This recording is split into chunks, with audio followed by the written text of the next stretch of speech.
Maharashtra today 24 news सत्य परिस्थितीचा सविस्तर आढावा।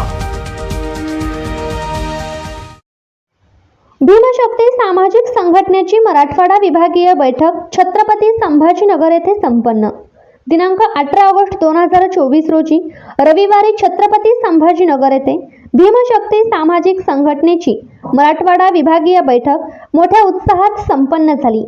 या प्रसंगी भीमशक्ती संघटनेचे संस्थापक अध्यक्ष, माजी सामाजिक न्यायमंत्री, महाराष्ट्र तथा राज्यसभा खासदार माननीय चंद्रकांत हंडोरे यांनी येणाऱ्या विधानसभा निवडणुकी संदर्भात संघटन मजबूती तसेच पक्षाची विचारधारा सर्वसामान्य लोकांपर्यंत पोहोचवावी यासाठी मार्गदर्शन केले। या बैठकीच्या अध्यक्षस्थानी श्री संतोष भिंगारे हे होते।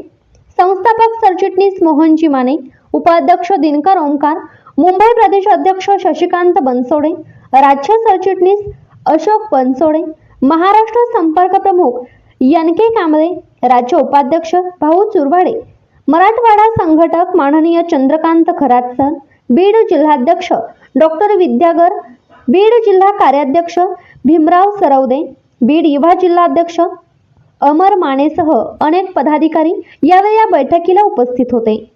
महाराष्ट्र टुडे मराठीसाठी प्रतिनिधी तात्या गवळी, बीड केज। मला एक ब्लेम लागल किंवा लोकसभेच्या प्रचारामधून हे बाजूला गेले, हे कुठेतरी मॅनेज झाले असते, म्हणून मी शेवटच्या लोकसभेचा वंचित बरोबर केला।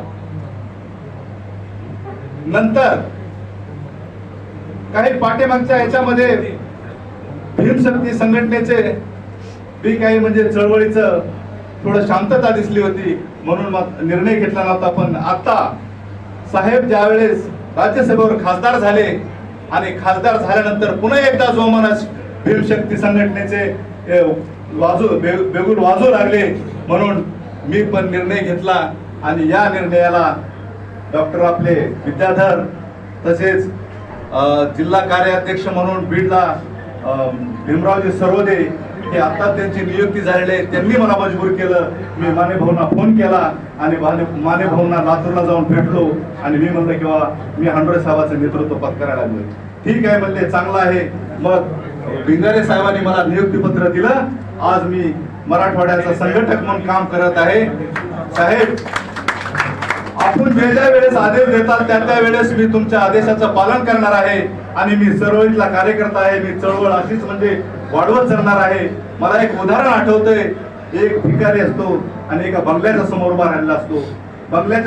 बंगल्यामधून एक सूटबूट कोटवाला माणूस बाहेर येतो आणि बाहेर आल्यानंतर तो भिकारी त्याच्याकडे हात करून पुढे जातो। त्यावेळेस तो सूटबूट कोटवाला शांत होतो आणि शांत होऊन काय म्हणतो, किंवा माफ कर, दोन्ही हात जोडून त्याला म्हणतो माफ कर, कारण माझं पाकिट घरी राहिलेलं आहे, मी आंघोळ केले आणि तसेच कपडे घालून बाहेर आलो। आणि हात जोडून त्याच्या हातात हात देतो। हातात हात दिल्यानंतर तो भिकारी मोठ्यानं आरडतो आणि म्हणतो, साहेब, 500ची भीक वाढली, मला 1000ची भीक वाढली, 100ची वाढली, कुणी 10ची वाढली, पण हातात हात देणारे एकमेव तुम्ही मला भेटला। मला पैसे देऊ नका, पण माझ्या हातात हात कधीतरी येऊन द्या, याच्यामध्ये मी समाधानी आहे। त्यापैकी हंडोरे साहेब आहेत आणि हंडोरे साहेबाच्या नुसता हातात हात देण्यानं सुद्धा आम्ही पवित्र आहोत। साहेब, आम्हाला काय तुमच्याकडून अपेक्षा नाही, पण आमच्यावर असाच आशीर्वाद ठेवा। एवढं बोलून मी या ठिकाणी थांबतो आणि येणाऱ्या मुंबईच्या कार्यक्रमाला केज बीड जिल्ह्यामधून आम्ही जास्तीत जास्त संख्येनं कार्यकर्ते आणण्याचा प्रयत्न करू। एवढं बोलून मी या ठिकाणी